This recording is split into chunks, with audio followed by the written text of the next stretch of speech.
Habakkuk, approximately page 627 in the scriptures. What are you reading out of the scriptures? www.isr-messianic.org. But you can use whatever translation you want. Our interpretation is not translation dependent. Hold on. There's a snare drum right here next to my head that needs to not be here because my voice is causing the snare wires to reverberate just a little bit. And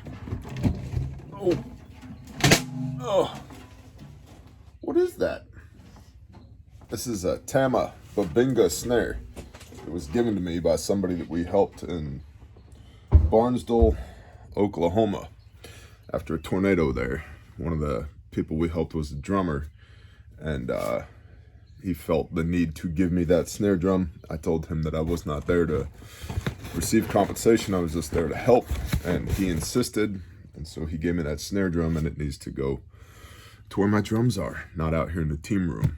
Why are you in the team room? Because it's quieter in here than it is in my house. Habakkuk means to embrace. Now, the prophet Habakkuk, or Habakkuk, was active around 612 to 607 BC.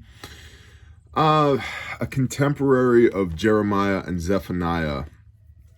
And it is believed that Habakkuk could have been a Levite of Solomon's temple. It was Yah's temple built by Solomon in Jerusalem. And we don't know a whole lot about Habakkuk because he's only found a couple of places in Scripture. One is right here, this book that we're going to read today. And the other is in Daniel, in the non-canonical portion of Daniel, chapter 14, verses 33 through 42, aka the story of Bel and the dragon.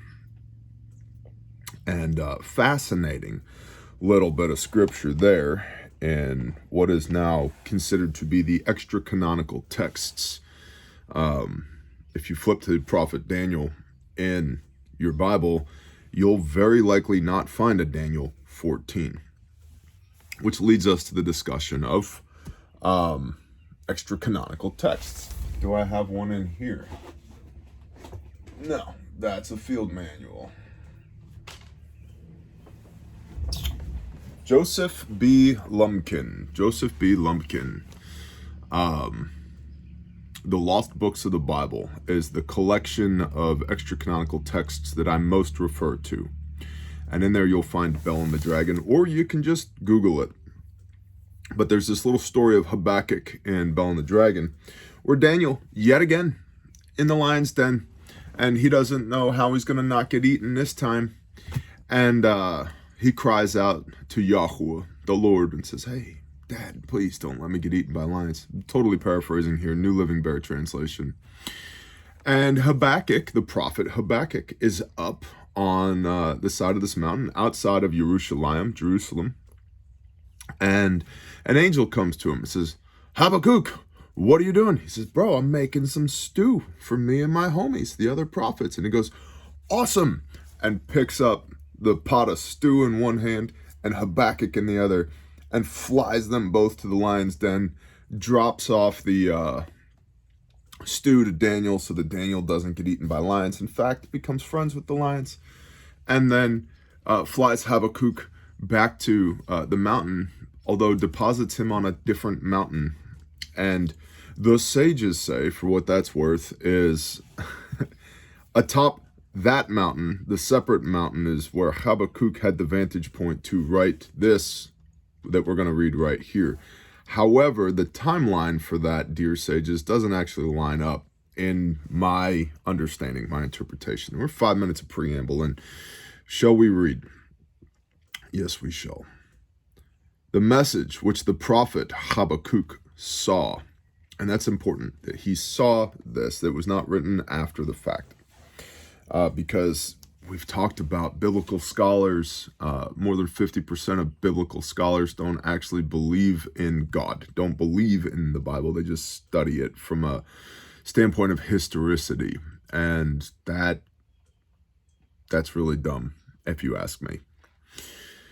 The message which the prophet Habakkuk saw. O Yahweh, till when shall I cry and you not hear? I cry to you violence and you do not save. Why do you show me wickedness and cause me to see perversity? For ruin and violence are before me, and there is strife and contention arises. Therefore the Torah ceases, and right ruling never goes forth.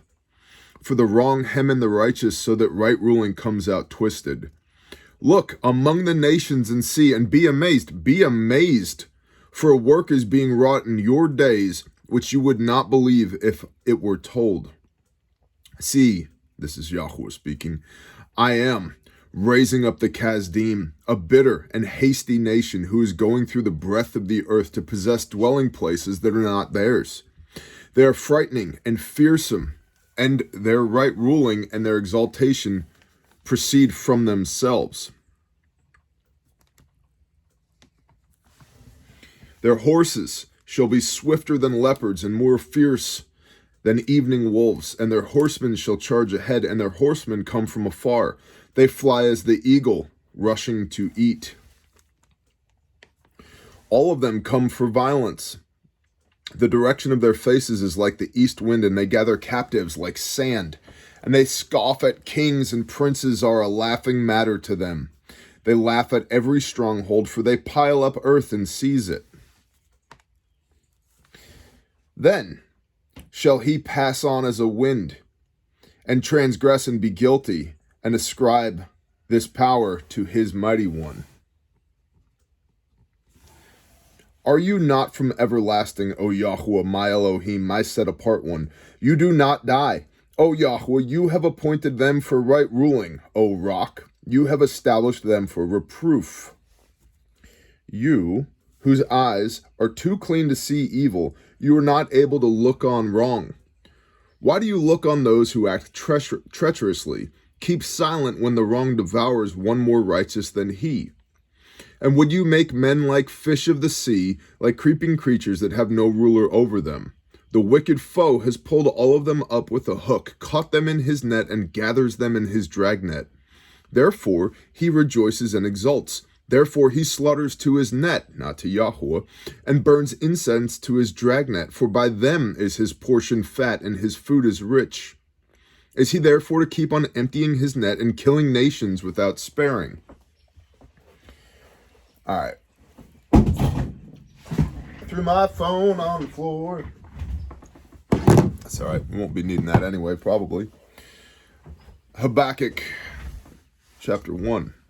So if you look at, if you want to, you can. But if you look at your standard Christianese commentary on the book of Habakkuk, it's dismally sparse, in my opinion. There's like very little commentary on the book of Habakkuk that's worth anything.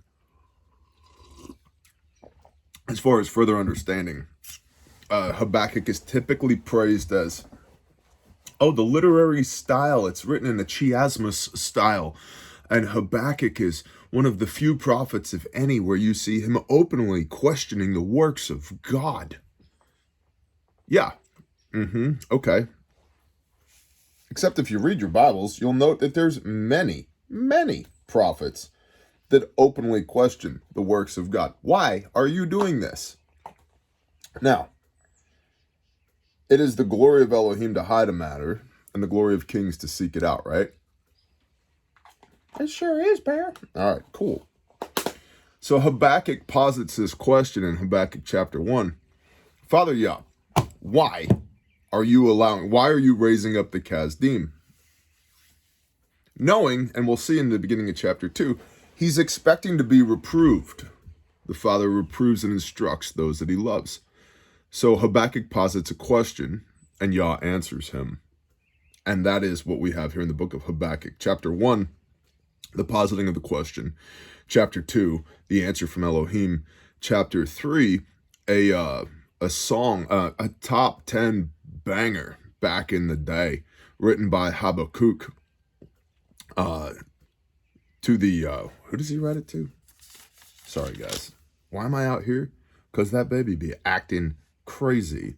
And so I'm in here, and so my thoughts are a little scattered. To the chief singer with my stringed instruments, which again points to the concept that Habakkuk could have been a Levite. Now, interestingly, if you'll remember the prophet Elisha and the Shunammite woman, remember the Shunammite woman? Elisha and what's his dude's name? Gehazi?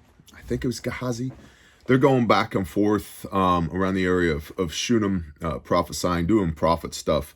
And there's this woman there who's faithful. Her husband is not, but she is. And, she takes the donkey to go to the new moon celebrations and on Shabbat to go see the prophet Elisha. And Gehazi says to Elisha, he's like, man, we should do something nice for her. She gave us a room to sleep in. She feeds us. We should do something nice. And Elisha's like, well, what should we do? And Gehazi says, well, she doesn't have any children. We should give her a son. At which, stop the record here. Define give her a son, Gehazi. She is a married woman, right? Well, Elisha goes to her, prays over her, and says, at this appointed time being the key word here, you shall bear a son. Well, she does. She becomes pregnant by her husband, and she bears a son. Well, later on, as the son is a youth, the boy dies. And she saddles up the donkeys and then just hauls tail to where Elisha's at. Gehazi goes ahead, lays his staff on the boy. And Elisha gets there, stretches himself out over the boy, and breathes on him the nefesh, the breath of life, the ruach, right? Breathes on him. And the boy comes back to life. Well, some of the sages, air quotes sages, beware the leaven of the Pharisees. Some of the sages say that boy, the son of the Shunammite woman, was the prophet Habakkuk. Now, we have to be careful sometimes with things like this. That's an interesting story. Can anybody prove it? No. I mean, if they can, if there's a genealogy somewhere inscribed on a piece of parchment inside of a clay bowl in Qumran, maybe. Does it matter? No, it's an interesting story. But I was just talking to my congregation about this. We need to be careful. Do not add to or take away from the word of Yahweh. Scarcity breeds value. We have the words of Elohim and we have the words of Messiah, the word and the word made flesh. And there's not a whole lot of them. So there's some scarcity there, which is good because scarcity breeds value. And if you were to think about this as like a pile of gold that you had, if you knew that these were gold nuggets, you wouldn't just throw them in the backyard, right? You'd probably cherish them. You would keep them safe. Parable of the talents, right? Don't just bury it in the backyard. Use that gold to increase, right? Stewardship is an increase. If you look at Messiah's parable of the talents, talent being a weight of gold or silver, 72.6 pounds, I believe. Considerable. Well, sometimes as you're navigating life, you find a cool rock, right? And that's a cool rock. But it's not gold. And we got to be careful when we find a cool rock that we don't spray paint it gold or let somebody else, the Pharisees, the Sadducees, the scribes, the high priests, the bishops, the rabbis, the prophets or false prophets, spray paint my cool rock gold and then scatter it in amongst the actual gold that was given to me by Elohim. A cool rock is a cool rock. It's still a cool rock, but it's not gold, right? Pyrite comes to mind here, fool's gold. So all that to say, the sages say that Habakkuk was or could have been, depending on which of the rabbis you read, could have been the son of the Shunammite woman. We don't know, but that's an interesting tie-in because what was the point of that woman bearing that child at an appointed time, which we all know the significance, or we should know the significance of an appointed time. Did he go on to do great things? Possibly. Whether or not he was Habakkuk. Now, going back to Habakkuk, chapter 1, the message which the prophet Habakkuk saw. Now, we don't know much of anything about Habakkuk, but clearly he was a prophet. He's included here in the minor prophets in the Bible, and this is one of my favorite books in the Bible because the overarching theme here is Yahweh will destroy you so that he can put you back together again to do his stuff, not your stuff. He will tear you apart so that he can reassemble you so you will be more like what he made you to be and less like what the world has caused you to be. And that overarching theme has been prevalent in my life. I'm sure you can relate. I'm sure you had a time or two where it felt like you were being just destroyed. Father, why? It's because you suck. Because I suck. Now I'm going to put you back together the way you're supposed to be. Thanks, Dad. Appreciate you.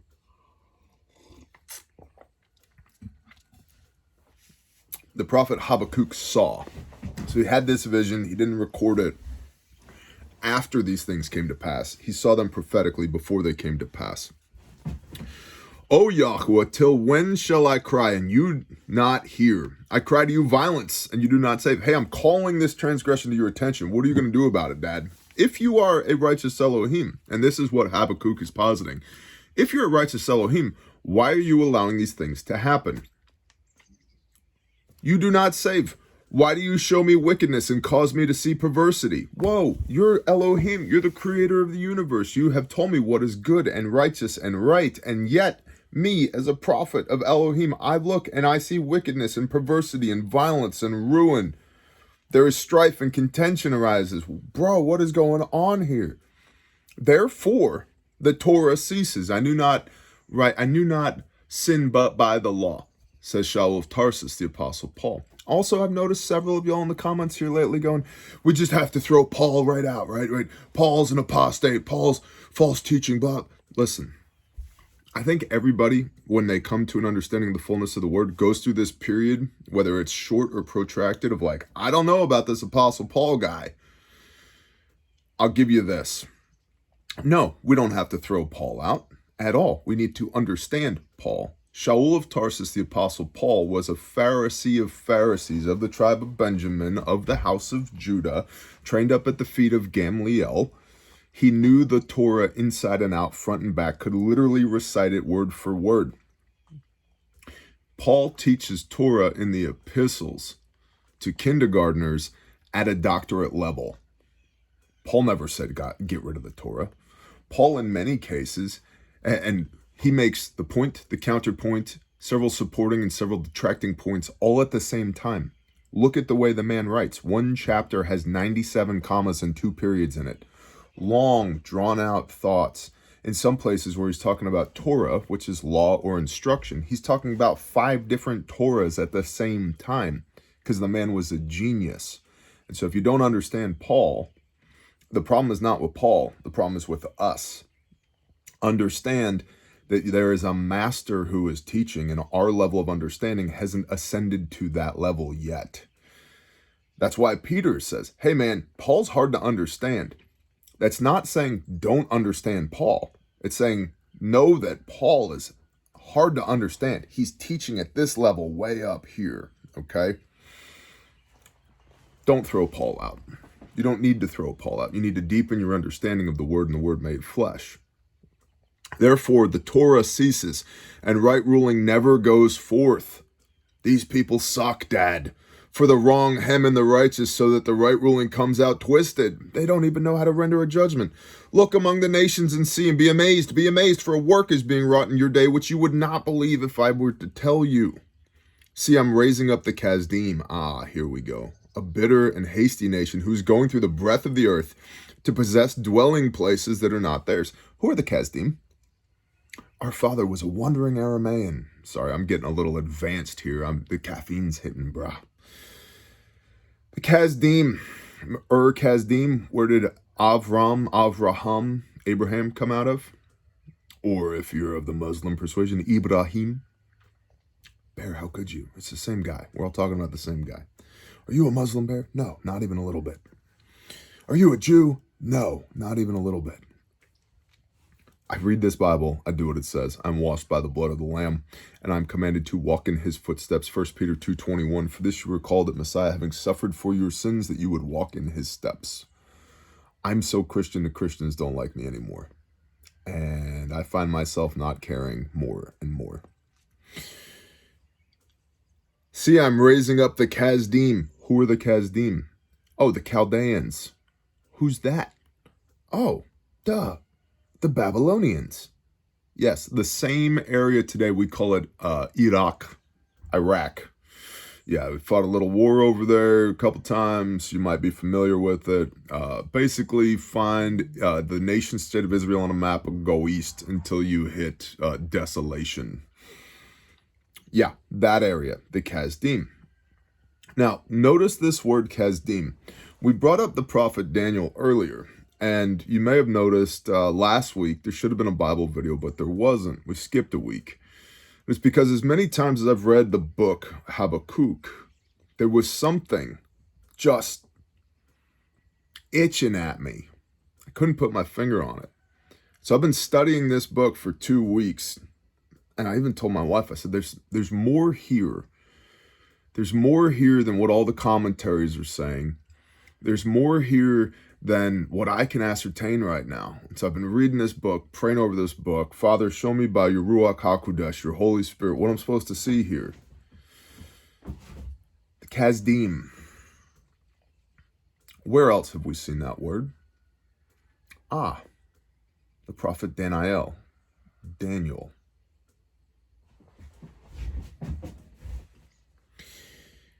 See, I'm raising up the Kasdim, the Babylonians.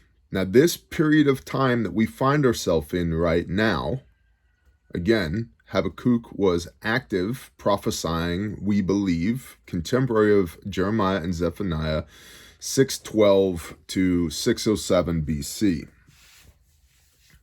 Before Christos. Before Common Era Bear, whatever, don't care. When was Daniel taken by the Babylonians? Anybody know? Anybody? I'll listen. I'll wait. Approximately 586 BC. A year after the temple was destroyed in Jerusalem, 587 BC. Now, the Assyrian Empire, remember the Assyrians and the 10 northern tribes, the house of Israel, scattered to the diaspora, that was done by the Assyrians, not the Babylonians. The Assyrian Empire falls somewhere right around 609 BC, in the midst of Habakkuk prophesying, approximately 612 to 607 BC, literally right in the middle of the time that Habakkuk was active prophesying. Now, where did Habakkuk live? In the hills around Jerusalem.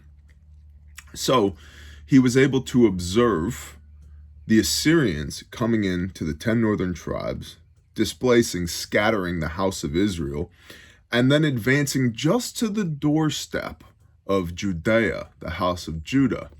Now, when the Assyrian Empire falls in 609 BC, the Babylonians pick up where the Assyrians left off, and they begin their siege, a 30-month siege of Jerusalem, which falls in 597 BC, temples destroyed 587 BC, Daniel's exiled 586 BC. Spoiler alert, Habakkuk is having this vision of this transitory period between the Assyrian rule and the Assyrian exile and the Babylonian rule and the Babylonian exile. And what Habakkuk sees, Habakkuk is prophesying, I believe, the visions that Nebuchadnezzar is going to have, that Daniel, the prophet Daniel, will interpret for Nebuchadnezzar while he's in exile. So there is consistency between Habakkuk and Daniel, because there's consistency in Elohim. Malachi 3 verse 6, I'm the Lord Yahweh Sabaoth, I change not. How interesting, because I haven't seen that in a commentary anywhere. Not a single person that I've seen. Now maybe it's out there because I'm not that smart. I don't have a monopoly on the Ruach HaKodesh, but of all the commentaries I've read, again, speaking to the Christian commentaries on this book, they're worthless. They're basically toilet paper as far as the depth and breadth of their interpretation of this book is concerned. He wrote a song. It was so good. He was probably a Levite. Congrats.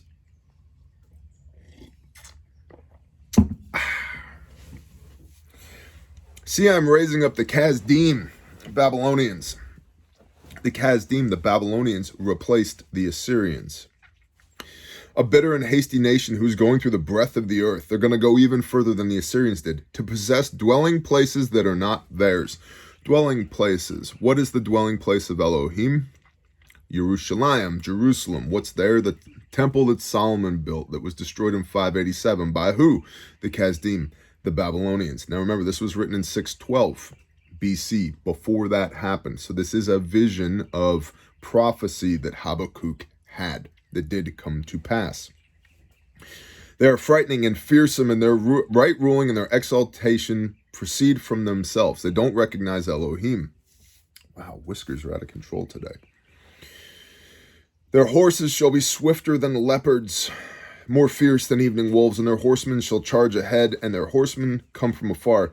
They fly as the eagle rushing to eat. We all know, or hopefully we do, that the eagle was a sign of the Babylonians. It was adopted down through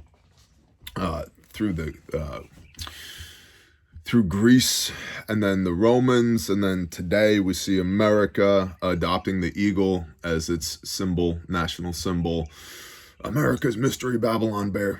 Perhaps. Remember that Babylon actual is over there in Iraq. Well, that's why we had to fight the GWAT, was to go over there and get all the artifacts and open the Stargate portal to, Nebuchadnezzar's throne on planet Neptune and whatever. Maybe, bro. Maybe. The secret matters belong to Elohim. Okay? But they fly as an eagle. Babylon. All of them come for violence. The direction of their faces is like the east wind. Now, in prophecy, east wind is a destructive wind. Okay? It's not a friendly wind. The east wind means destruction and change. And they gather captives like sand. Remember Abraham, and your seed shall be like the sand of the seashores? Remember that? They gather captives like sand. This is Yah. Remember, Yah doesn't change. This is Yah telling Habakkuk, hey bro, here's the clues. This is what to look for. They gather captives like sand, like the children of Abraham. Now the Babylonians will occupy all of the land that the Assyrians occupied beforehand, which forced the 10 northern tribes, the house of Israel, into the diaspora to be scattered to the winds, which long timetable. See, Elohim is not subjected to the curvature of four-dimensional space-time, was necessary for Abraham's seed to be scattered in order to be the esteem of all nations. This is what Paul is talking about in the New Testament, that believers in Messiah should provoke the Yehudim to jealousy because of the esteem, the glory of the nations and the seed of Abraham having been scattered everywhere so that redemption could be for everyone. Messiah himself, I come first, but for the lost sheep of the house of Israel, Yisrael, Israel. That's why the Yehudim didn't see him the first time, because they were the house of Judah. When he returns the second time, Mashiach ben, I'm like high level now. Sorry, the caffeine is kicking. Mashiach ben David, the prophesied king in the line of King David out of the Old Testament, the Yehudim, the Jews will recognize him and say, Mashiach is here. And we'll say, again. And they'll say, no, this is the first time. We'll say, no, dummies, look, right here. He's a man of Judah, Matthew chapter 1. And they're going to go, oy vey, what have we done?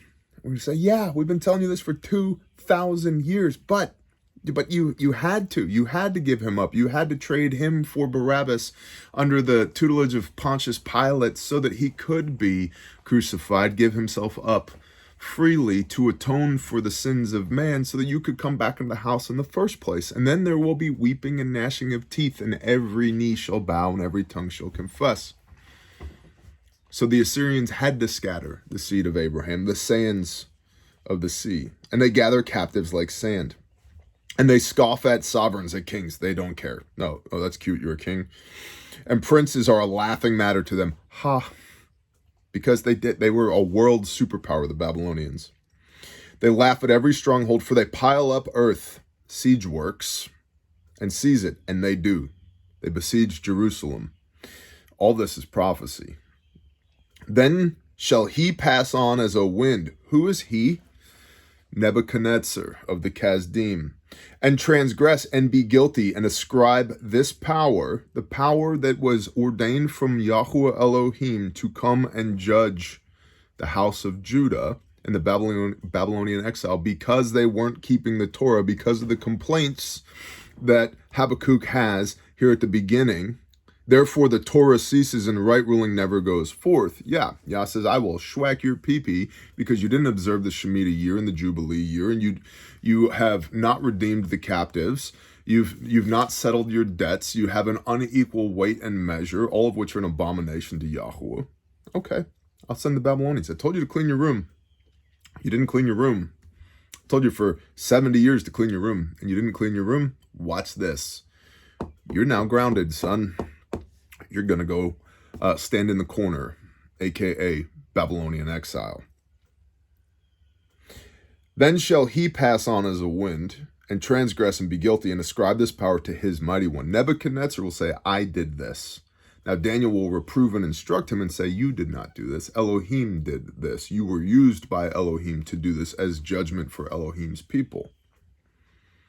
Are you not from everlasting, O Yahweh, my Elohim, my set-apart one? You do not die, O Yahweh. You have appointed them for right ruling, O Rock. You have established them for reproof. Establish the Babylonians for the reproof of the house of Judah. You whose eyes are too clean to see evil, you are not able to look on wrong. Why do you look on those who act treacherously? Why, Father, have you ordained the Babylonians to come in here and do this? Keep silent when the wrong devours one more righteous than he. He's like, why are you allowing this to happen? And would you make men like fish of the sea, like creeping creatures that have no ruler over them? The wicked foe has pulled all of them up with a hook, caught them in his net, and gathers them in his dragnet. Therefore he rejoices and exults. Therefore he slaughters to his net. These are heathens. They don't recognize Elohim. Why are you using the heathen? Vengeance is mine, so saith Yahweh. But he's awesome at using subcontractors. Awesome at it. Therefore he slaughters to his net and burns incense to his dragnet, for by them is his portion fat and his food rich. Is he therefore to keep on emptying his net and killing nations without sparing? How long are you gonna let this go on for? Which brings us to Habakkuk chapter 2. You guys good with this? You okay with this? Well, whether you are or not, this is what I got today.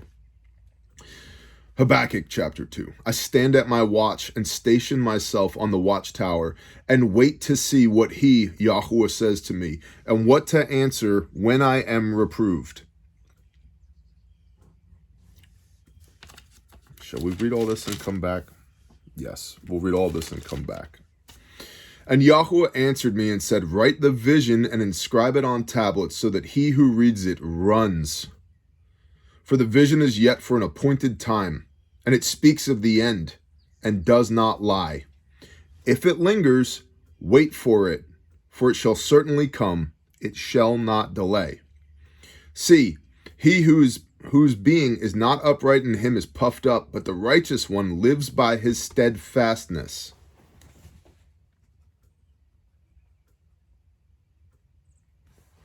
And also, because wine betrays him, a man is proud, and he does not stay at home. Because he enlarges his appetite as Sheol, the place of the dead, and he is like death, and is not satisfied, and gathers to himself all nations, and heaps up for himself all peoples. Shall not all these lift up a proverb against him, and a mocking riddle against him, and say, woe to him who increases what is not his? Till when is he to load on himself many pledges? Do not your creditors rise up suddenly, and those who make you tremble wake up, and you be plunder for them? Because you have plundered many nations, and all the remnant of the people shall plunder you, because of men's blood, and doing violence in the land to the city and to all who dwell in it. Woe to him who is getting evil gain for his house in order to set his nest on high, to escape the clutches of evil. You have counseled shame for your house, to cut off many peoples, and your being is sinning. For a stone from the wall cries out, and a beam from the timbers answers it. Woe to him who builds a town by blood, and establishes a city by unrighteousness. See, it is not from Yahweh of hosts that people labor, only for fire, and nations weary themselves for naught.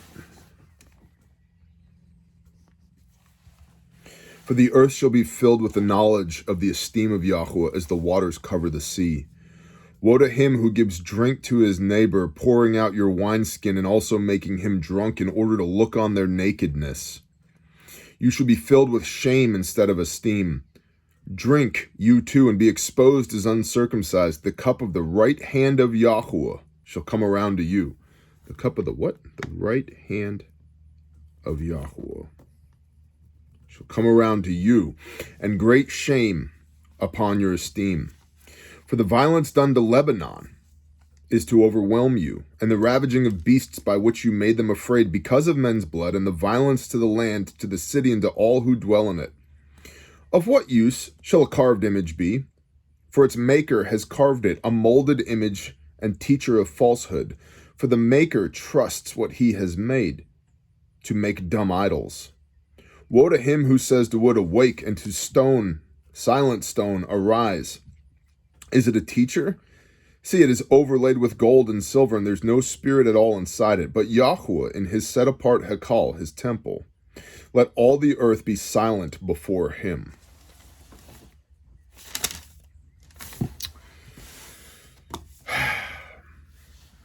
Habakkuk chapter 2. I stand at my watch. Habakkuk the prophet stands watch. Like a watchman on the wall, bear. Yeah.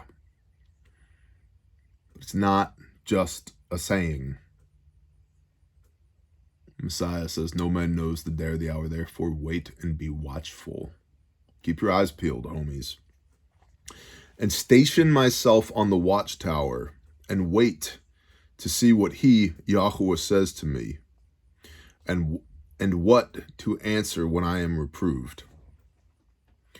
Habakkuk is expecting a dialogue with Elohim. He understands that when he questions Elohim, it is just a matter of time, but it is a matter of time before Yahweh answers.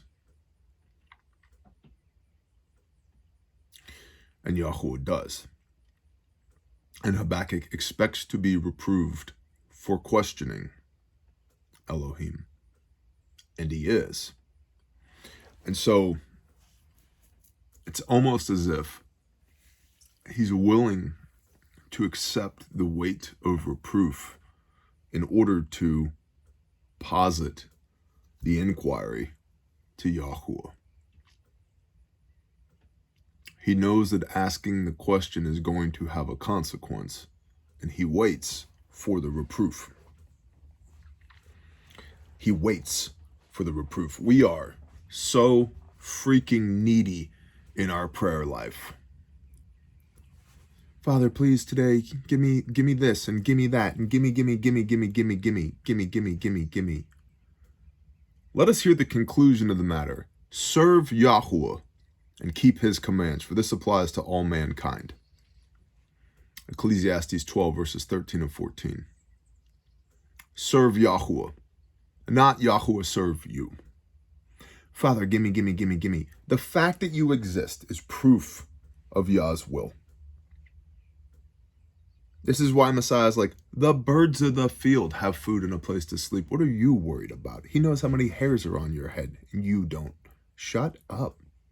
Stop with the gimme. You know, Kennedy wasn't far off when he said, ask not how your country can serve you, but how you can serve your country, or whatever he said.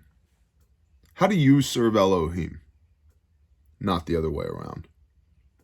Now, if you're going to ask a question, you're probably going to have to wait for a response. Any of y'all got kids? How annoying is it when they're like, hey, Dad, can I? Dad, can I? Dad. It's like, hold. I'm thinking about how to respond to you. And you've asked 8 times while I was thinking about how to respond to you.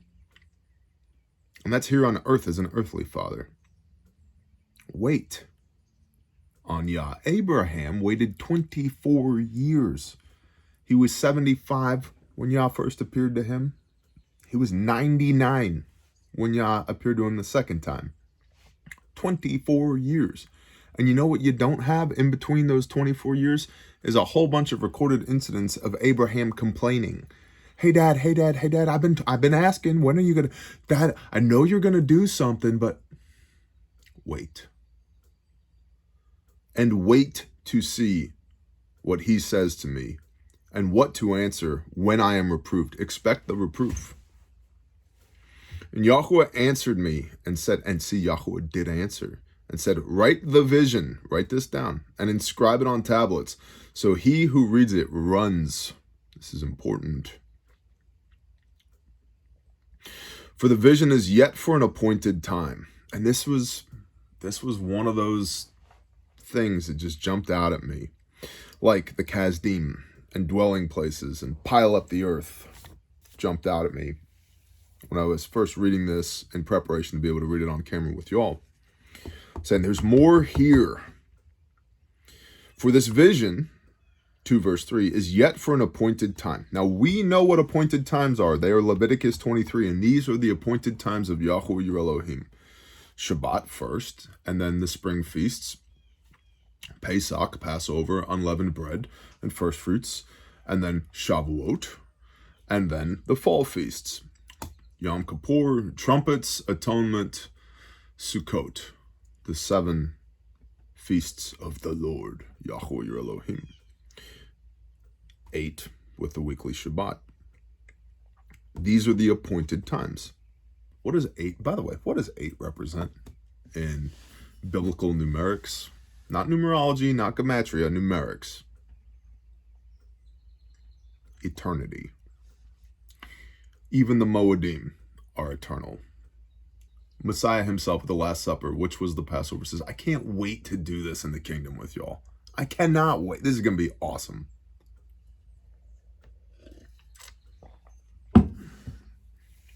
So what's the appointed time? Here in Habakkuk 2 verse 3.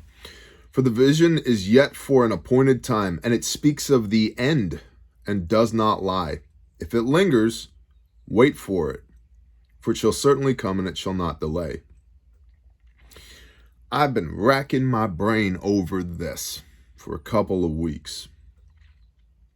Well, what's the vision that Habakkuk is having? The downfall of the Assyrian Empire in approximately 609 BC, being replaced by the Kasdim, these crazy upstarts from Iraq over here, which was kind of the homeland of our father Abraham and his daddy Terach, who was like a prince of Nimrod, who came from the same area, and he was in charge of the house idols. Okay, there's I think it's in Jasher, maybe it's in Jubilees. There's this great story where Terach is at work and he comes home from work and he finds Abraham in the idol room. That's like the room in the house that's filled with all the different idols. And Abraham has smashed all of the idols except for one. And Terach says, Abraham, what have you done? And Abraham says, I didn't do anything. And Abraham says, well, then who smashed all these idols? Or Terach says, who smashed all these idols? And Abraham says, well, that big one got mad at all the little ones. And the big one smashed all the little ones. And that's why there's only one left, the big one. And Terach says, nonsense. That's not possible. They're just wood and stone. To which Abraham responds, then why do you worship them? Which is very similar to what we see here in this reproof from Yahweh at the end of Habakkuk 2. Of what use shall a carved image be? For its maker has carved it, a molded image, a teacher of falsehood. For the maker trusts what he has made, to make dumb idols. Woe to him who says to wood, awake, and to silent stone, arise. Is it a teacher? See, it is overlaid with gold and silver, and there is no spirit at all inside of it. But Yahweh is in his set-apart Hekal, his temple. Let all the earth be silent before him. Shows you the mindset of this area of the world. Or Kasdim, where Abraham hailed from, then later the Chaldees, and then the Kasdim, the Babylonians. That's idol worship. Okay. So back to 2 verse 3. The vision is yet for an appointed time. It speaks of the end and does not lie. If it lingers, wait for it shall certainly come. It shall not delay. So Habakkuk is seeing the fall of the Assyrian Empire. Here come the Babylonians about the same time. The Babylonians besiege Jerusalem. 30-month-long siege over here in 1 verse 10. They laugh at every stronghold, for they pile up earth and seize it. So they besiege Jerusalem. The temple is destroyed. Solomon's temple, Yah's temple, built by Solomon, destroyed in 587 BC. Okay. Daniel's taken approximately 586 BC, a year later. And during this time, Daniel serves several different kings. Okay, first King Nebuchadnezzar of Babylon. And then we see in the visions that Daniel has, if we fast forward just a little bit, the procession of empires that we see in Daniel chapter 2-ish. Let's all flip back there. Daniel chapter 2-ish. Do-do-do-do. Do-do-do-do-do-do. Boo-boo-boo-boo-boo-boo-boo-boo-boo-boo-boo. Daniel 2:39, and after you rises up another reign lower than yours, and another third reign of bronze that rules over all the earth. This is the image's head was of fine gold, its chest and arms of silver, its belly and thighs of bronze, its legs of iron, its feet partly of iron and partly of clay. You were looking on until a stone was cut without hands. Yahweh, the stone cut without hands, Messiah. And it smote the image on its feet of iron and clay and broke them into pieces. Then the iron and the clay and the bronze and the silver and the gold were crushed together and became like chaff from the summer threshing floor, and the wind took them away so that no trace of them was found. And the stone that smote the image became a great mountain and filled all the earth. Now, I've read all of the book of Daniel on camera as well, if you want to go watch those videos. This is the dream and its interpretation that we declare before the king. You, O king, Nebuchadnezzar, are a king of kings. For the Elah of the heavens has given you rain. For Yahweh Elohim has given you a rain, power, and strength, and preciousness. And now this goes back to Habakkuk chapter 1. Where is it? The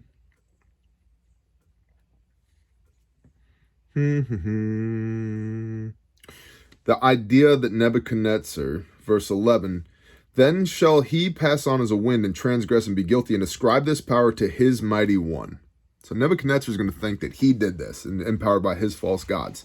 Well, Daniel's reproving him here in Daniel chapter 2. No, this comes from Elohim. You, O king, are a king of kings. For the Elah of the heavens, Elohim, has given you a rain, power, and strength, and preciousness. And wherever the children of men dwell, or beasts of the field, and the bird of the heaven, he, Yahweh, has given them into your hand, and has made you ruler over them all. You are the head of gold.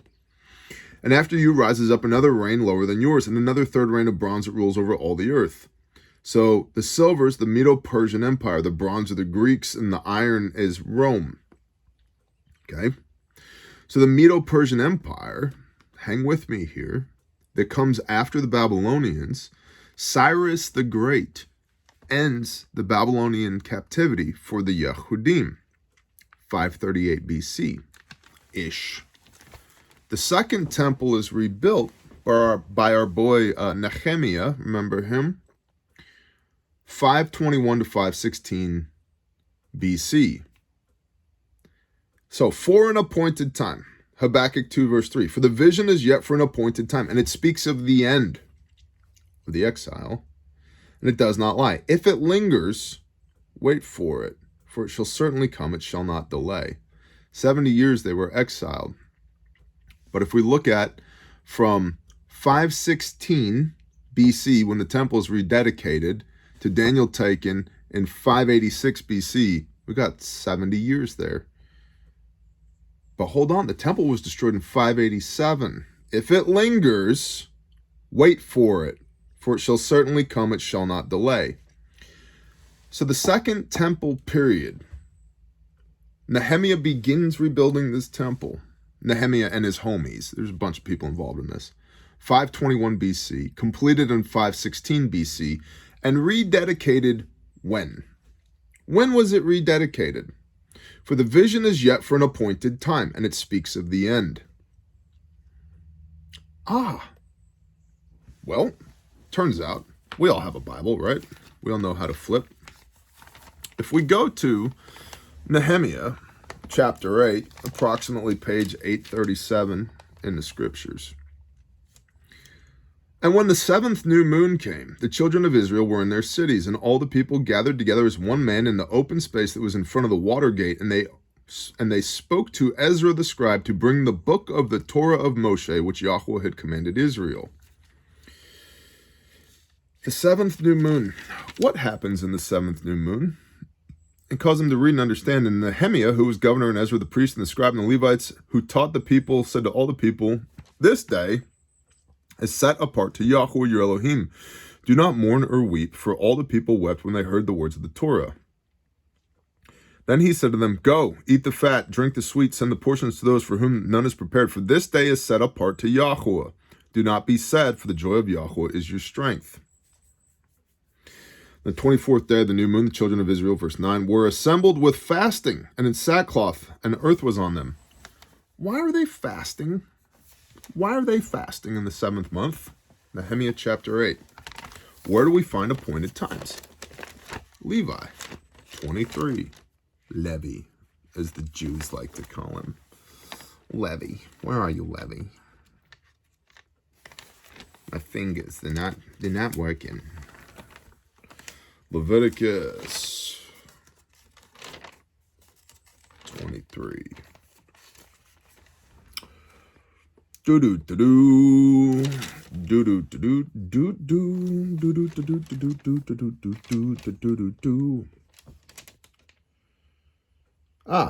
Leviticus 23, verse 23.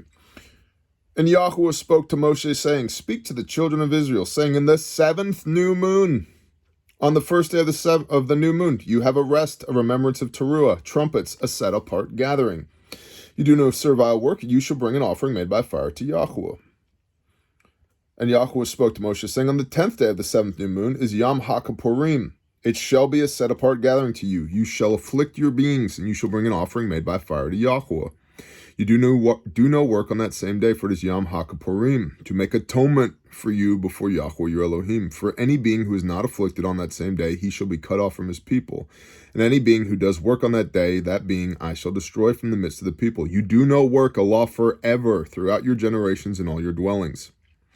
It is a Sabbath of rest to you, and you shall afflict your beings. On the 9th day of the new moon at evening, from evening to evening, you observe your Sabbath. And Yahweh spoke to Moshe, saying, speak to the children of Israel, saying, on the 15th day of the 7th new moon is the festival of Sukkot for 7 days. On the first day is a set-apart gathering. You do no servile work. Yada, yada, yada. On and on and on. Dwell in booths for 7 days. The appointed time that lingers, if it lingers, wait for it shall certainly come, it shall not delay. The temple was rededicated during the fall Moedim of 516 BC at the appointed time. For the vision is yet for an appointed time, and it speaks of the end, and it does not lie. If it lingers, wait for it. They're doing this on the 24th of the 7th new moon. Not on the exact dates. Now, here's a question for all you calendar Nazis out there. If they didn't do it on the exact date, did it count? You bet your ass it counted. Because they did it with the right heart condition. Especially coming out of the Babylonian captivity. The fact that they even did it at all. And don't get me started on Talmud and Rabbinic Judaism and the Pharisees and all the calendar crap. You know, dark of the moon, sighted moon, blah, blah, blah, blah, blah, blah, blah, blah. Read Enoch. Okay, I have. many, many, many times. Garbage, all of it. Stumbling blocks for division. They rededicated the temple 70 years after Daniel was taken, which Habakkuk is prophesying about in this book. Habakkuk and Daniel are tied together inexorably. That's what took me 2 weeks of research to figure out here. Maybe it would have taken me an hour if I wasn't so slow and dumb, but it did. It took me 2 weeks to figure out here in studying this, to be revealed to me little by little by little. At the appointed time, temple is destroyed, 587 BC. Daniel's taken 586 BC. 516 BC, they rededicate the second temple at the appointed time of trumpets, the fall feast of the Moedim. If it lingers, wait for it shall certainly come, it shall not delay. Beautiful, beautiful fulfillment of prophecy here. See whose being is not upright in him is puffed up, but the righteous one lives by his steadfastness. That sounds a lot like Matthew 19:17. If you wish to enter into life, guard the commands. Which commands? Oh, the Torah, said Messiah. And also because wine betrays him, a man is proud and he does not stay at home. Now this is where the Christianese will go, here come the 5 rebukes of Babylon. Because Babylon is going to be uprooted by the Medo-Persian Empire and Cyrus the Great, which is going to be uprooted by the Greeks and Alexander the Great, which is going to be uprooted by the Romans. Empires rise and fall. Yahweh is forever. Okay? Because he enlarges his appetite as Sheol, and he is like death, and is not satisfied, and gathers to himself all nations, and heaps up for himself all peoples. Shall not all these lift up a proverb against him, and a mocking riddle against him, and say, woe to him who increases what is not his? Till when is he to load on himself many pledges? Do not your creditors rise up suddenly, and those who make you tremble wake up, and you be plunder for them? Because you have plundered many nations, all the remnant of the people shall plunder you. He who lives by the sword shall die by the sword. This does not mean he who lives by the sword shall die by the sword. Now, it can on the micro scale. If you're a gunfighter, the likelihood that you'll end up dead in a gunfight is high. You know better, if you live by the sword, you'll die by the sword. Nations that are founded on the sword shall die by the sword. This is a rebuke for Babylon. It was built by the sword and by the air quote power of false idols. Yah's like, I'll show you who's really real around here. You just hang out long enough for your ambitions to turn to dust. Read Ecclesiastes, by the way. It's all vanity. And that's written by Solomon, or at least attributed to Solomon, the King of Kings. Messiah is the King of Kings. Yeah. Yes. We don't, guys, girls, we don't operate at a kindergarten level here. We've got to increase our knowledge and our understanding. Like, I'm happy to admit to you, I'm not a milk pastor. I'm a meat pastor. Let's dig into the word, okay?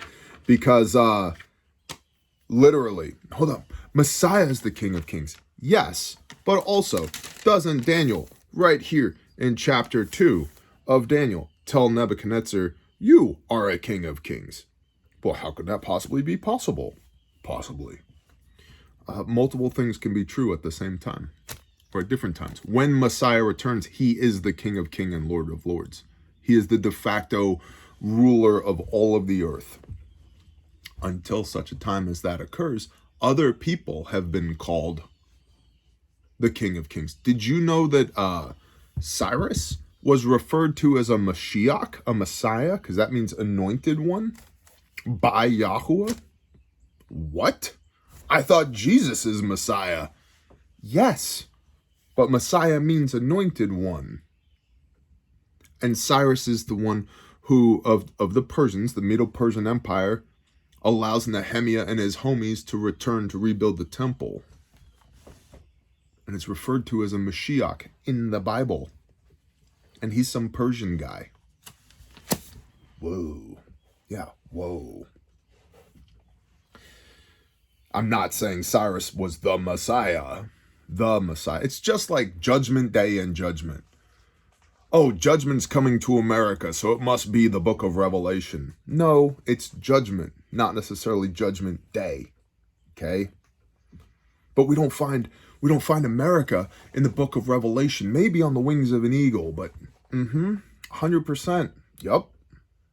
We don't find America in the book of Revelation, which would mean that maybe America's not noteworthy in the book of Revelation. Or it could also mean, like every other prophecy in the Bible, it's centered around the land of Canaan, the promised land. Some of which is occupied by the nation state of Israel as given to them by the British in 1948, which is a secular nation and in no way tied to Yahweh Elohim, run by the Yehudim that are also mostly secular, and the few Orthodox religious folks are doing the work of the Pharisees, the rabbinic Judaism, not the Torah of Elohim, which is what Messiah was rebuking them for during his ministry in Matthew, Mark, Luke, and John in the first place. So beware the leaven of the Pharisees, said Messiah. What is leaven? Sin and false doctrine.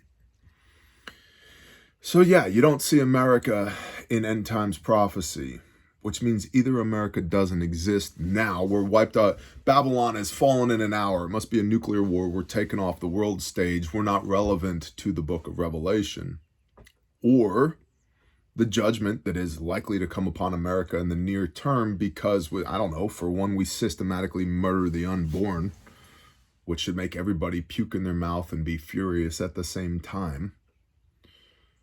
Woe to those hands that shed innocent blood, considered an abomination by the Creator in the book of Proverbs. I think it's Proverbs 6. Or Judgment Day, the Judgment Day, isn't coming yet. But you know, Bear, Revelation chapter 12, the woman in the sky and the sign, and that only occurs once every 5,000 years. No, it doesn't. It occurs once every 312 years. That happened 12 years ago, which means that we got another 300 years before that happens. And if you read the book Fate of Empires, the white paper, Fate of Empires, treatise, empires last 250 years. America's in year 248. Even if we have a great awakening of the United States of America and we rise like a phoenix from the ashes, we're still into America part 3, maybe 300 years from now. And we're just wrapping up America part 1. So it doesn't surprise me we're not in the book of Revelation.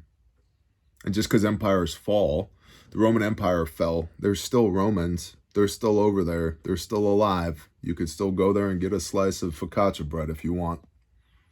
Some sun-dried tomatoes, a little wine. Beautiful day. Empires rise and fall. Yahweh is forever. Live by the sword, die by the sword. Because you have plundered many nations, all the remnant of the people shall plunder you. Because of men's blood and doing violence in the land, to the city and to all who dwell in it. Woe to him who is getting evil gain for his house, in order to set his nest on high, to escape the clutches of evil. You have counseled shame for your house, to cut off many peoples, and your being is sinning. For a stone from the wall cries out. Remember our buddy Nebuchadnezzar over here, Book of Daniel? What's that? Many, something, the hand on the wall. There, you're the pastor. You're supposed to know these things. I know I'm supposed to know these things. It just came to me. Utekel, Ufarson, something. Where is that?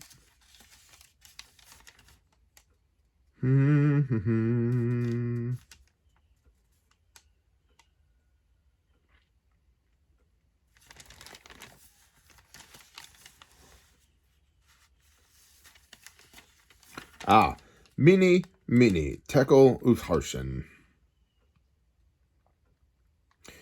And the part of the hand was sent from him. This writing was inscribed, and this is the writing that was inscribed, Mini, Mini, Tekel, Upharsin.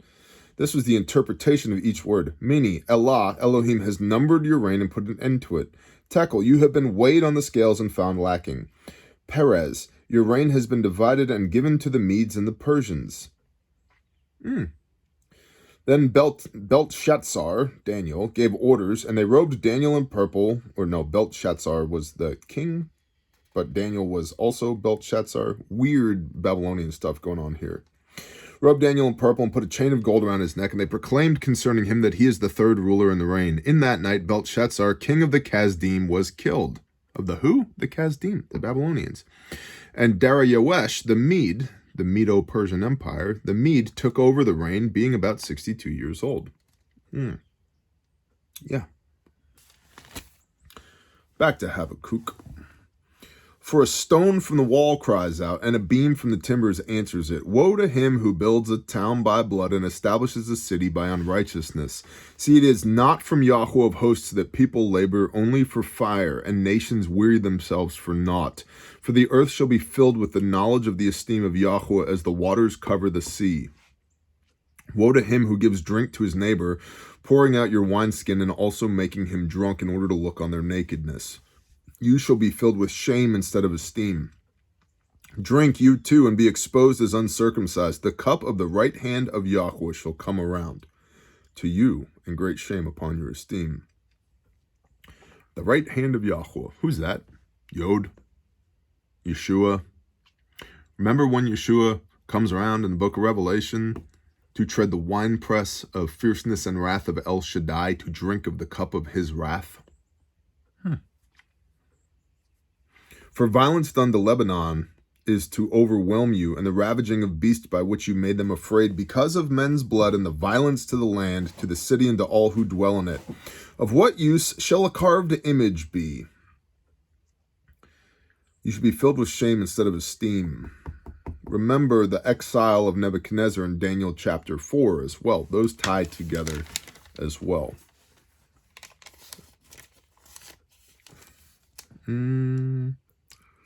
4:10. Now the visions of my head on my bed were these. I looked and I saw a tree in the midst of the earth, and its height great. And the tree became great and strong, and its height reached to the heavens, and it was visible to the ends of all the earth. Its leaves were lovely, and its fruit plenty, and it was in food for all. The beasts of the fields found shade under it, and the birds of the heaven dwelt in its branches, and all its flesh was fed from it. In the visions of my head on my bed, I looked and I saw a watcher, even a set apart one coming down from the heavens. Capital W, watcher. The chorus of angels that predate the Nephilim and the fallen in Genesis chapter 6.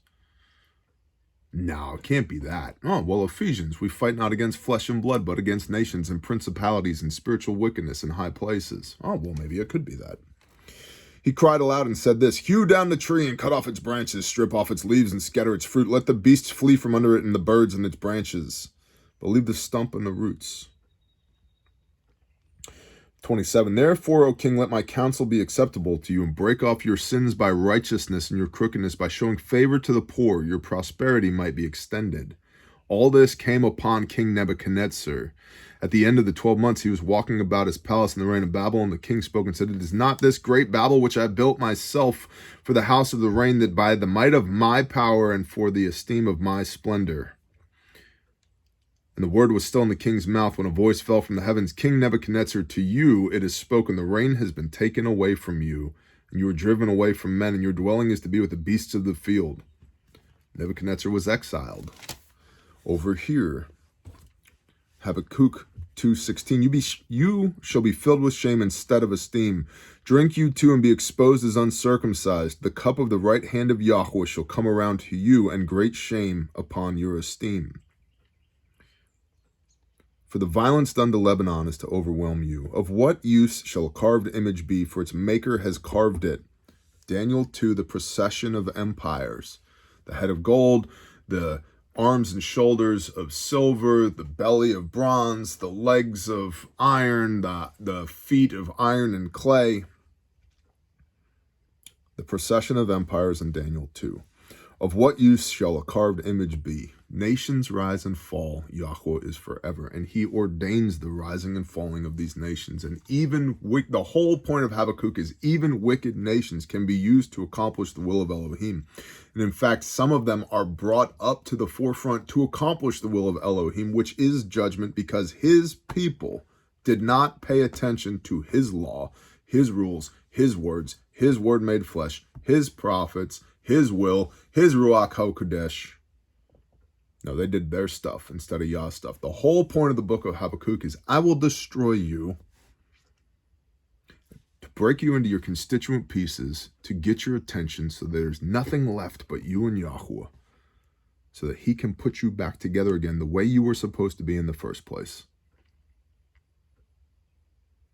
Does that make sense? Are we all tracking here?